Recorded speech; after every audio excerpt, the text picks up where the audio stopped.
মুর্শিদাবাদের সুতির নিমতিতা রেলগেট, আর এই মুর্শিদাবাদের সুতির নিমতিতা রেলগেটের আন্ডারপাসে হাঁটু বাড়াবার জমেছে জল। আর এই হাঁটু বাড়াবার জল জমে যাওয়ার কারণে রীতিমতো বিপর্যস্ত হয়ে পড়েছে স্থানীয় এলাকার মানুষেরা। ফলে রীতিমতো প্রশ্ন উঠেছে নিমতিতা রেলগেটের আন্ডারপাস তৈরির বিষয় নিয়ে। এবং নিমতিতা রেলগেটের আন্ডারপাসের তৈরি এবং রেল কর্তৃপক্ষের বিরুদ্ধে ইতিমধ্যেই প্রশ্ন উঠেছে যে চরম বিপর্যস্ত হয়ে পড়েছে স্থানীয় এলাকার মানুষেরা।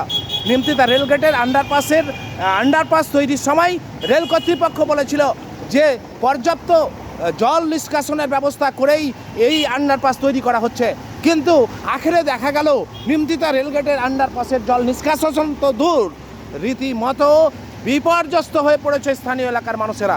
ফলে প্রশ্ন উঠেছে নিমতিতা রেলগেটের আন্ডারপাস তৈরি এবং আন্ডারপাস যে রেল কর্তৃপক্ষের যে কনস্ট্রাকশন দ্বারা তৈরি হয়েছে তাদের বিরুদ্ধে বড়সড় প্রশ্ন উঠেছে যে কিভাবে এই রেলের আন্ডারপাস তৈরি করা হলো, কিভাবে মানুষ রীতিমতো বিচ্ছিন্ন হচ্ছে, কিভাবে এই সুতির ঔরঙ্গাবাদ শহরের বিস্তীর্ণ এলাকায় একমাত্র সড়ক এই নিমতিতা রেলগেটের আন্ডারপাস, আর সেই আন্ডারপাসের হাল আজ বেহাল, আর তা নিয়েই প্রশ্ন উঠেছে।